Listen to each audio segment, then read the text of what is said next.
Sino ba ang hindi maghahangad ng magandang kapalaran sa hinaharap? Mga agam-agam sa buhay. Kung kailan pa darating ang swerteng inaasam. May mga nagpapahula kung ano ibig sabihin ng mga guhit sa ating mga palad sa pamamagitan ng baraha na ginagamit ng mga manghula. Ang ating mga kamay ay may malaking gampanan sa ating pamumuhay. Ang kamay ay siyang umahawak o gumagawa ng lahat ng mga bagay sa ating paligid upang mapadali ang lahat ng ating mga gawain sa araw-araw na pamumuhay. Nagtataka ka ba sa mga putol-putol na linya nito? Naiisip mo ba kung anong ibig sabihin ng mga linya o guhit sa iyong palad? Kung ang linya o guhit ng iyong palad ay diretso, malamang isa ka sa taong may simian lines. Ang simian lines ay diretsong guhit o linya na makikita sa palad ng isang tao. Bibihira lamang ang mga taong may diretsong linya ng palad. Pinapaniwalaan ang mga taong may simian lines ay may dalang swerte sa kanilang pamumuhay. Maaaring hindi ito batid ng ilan sa atin. Sa video natin ito, aalamin natin ang kahulugan ng simian lines sa palad at kung sino-sino ba ang taong meron nito. Naging matagumpay ba sila sa kanilang buhay o sadyang nakaguhit na sa kanilang palad ang kanilang kapalaran. Mga lihim, mga alamat, agimat, anting-anting, mga panaginip, mga kababalaghan, mga orasyon, mga hindi nakikita, mga ugali, mga pampaswerte, mga hindi pangkaraniwang nangyayari, ating tatalakayin dito sa Talino at Kaalaman. Talino at Kaalaman. Ang pangkaraniwang palad ng isang tao ay nahati sa tatlong linyang putol-putol at pakurba na dumurugtong sa ating isip, puso at buhay. Ang taong may pinanganak ng simian lines ay mayroong iisang kombinasyon na linya na dumurugtong sa isip at puso. Ang mga taong may simian lines o diretsong linya ng palad ay may konsentrasyon o focus sa kanilang mga ginagawa. Mabilis makapag-isip, very creative at may isang direksyon ang bawat naisip sa buhay. Sinasabing mahaba rin ang kanilang buhay at malayo ang mararating sa larangan na kanilang pipiliin. Ayon sa mga pag-aaral ng mga dalubhasa, sa palad o palmistry, nabihira lamang ang mga taong isinilang na may diretsong guhit ng palad.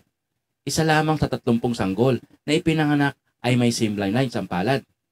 Mas marami ang kalalakihan ang mayroong simian lines kaysa sa mga babae. Bihira makatagpo ng mga tao na magkapilang palad ay mayroong simian lines. Ang iba naman ay kaliwa o kanang palad lamang ang mayroon nito.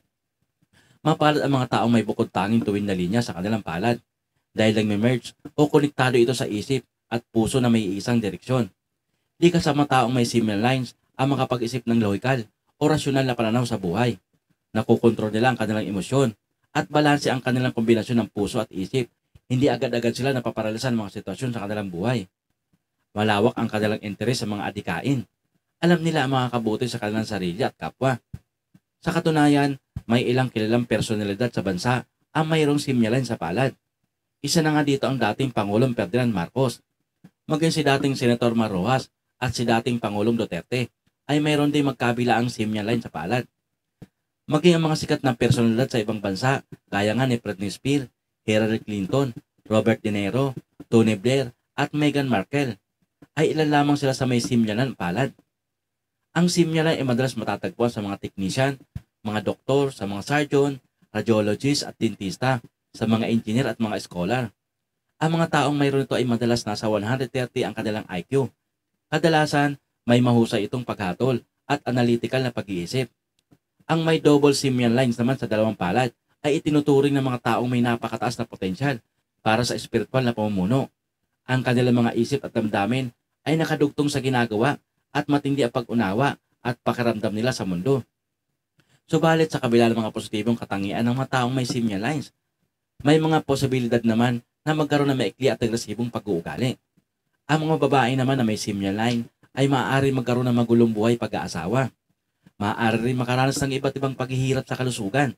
Kabilang na dito ang Down syndrome, leukemia, Alzheimer's disease at ilang psychological problem.